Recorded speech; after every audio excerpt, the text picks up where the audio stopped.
একদিনে অটোক্যাড শিখুন। সর্বপ্রথম একটা লাইনে ক্লিক করব। এই পয়েন্ট থেকে আমরা নেব হলো 50 ফিট। কত ফিট নেব? 50 ফিট। একইভাবে আমরা এখান থেকে 50 ফিট আশা করি নিতে পারবো। কথা বলেন, সমস্যা নেই। পার্টিশন হলটা কত ইঞ্চি? 5 ইঞ্চি। ও লেখে এন্টার, 5 লেখে এন্টার। প্রথম বেডরুমের আকারটা 12 ফিট। কত ফিট নেব? 12 ফিট নেব। এক সিরিয়ালে কাজ করব।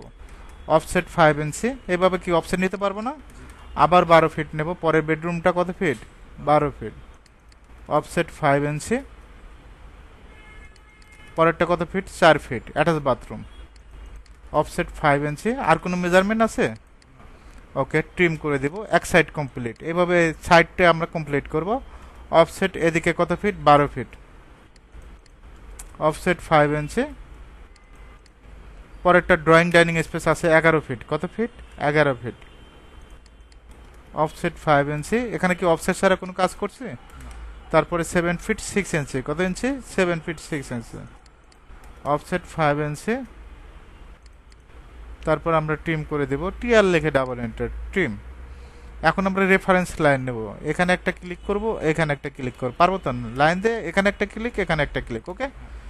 Offset 6 feet. কত ফিট? 6 ফিট। Offset 5 inch. পরেরটা আমরা 9 ফিট নেব। কত ফিট? 9 ফিট। Offset 5 inch. তারপর আমরা ট্রিম করে দেব। টিআর লিখে ডাবল এন্টার, সুন্দরভাবে ট্রিম করে দেব। ওকে, এটা আমরা ট্রিম করে দেব। লাইন নেব, এল লিখে এন্টার। এই পয়েন্ট থেকে এই পয়েন্ট।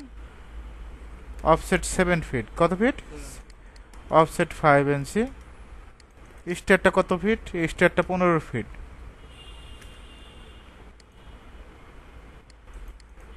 Offset 5 inch. তারপর আমরা ট্রিম করে দেব। টিআর লিখে ডাবল এন্টার। আউটসাইডে 15 ফিট ক্লিয়ার রাখতে হবে। 15 ফিট ক্লিয়ার রাখতে অবশ্যই আউটসাইডে নিতে হবে, ঠিক আছে? Offset 3 feet 6। কত নেব? 3 ফিট 6। ওকে, তারপর আমরা অফসেট নেব। ও লেখে এন্টার, 10 লেখে এন্টার। জাস্ট লাইন একটা ক্লিক করব, এই মাল্টিপলে ক্লিক করব। ওকে, জাস্ট ক্লিকের কাজ।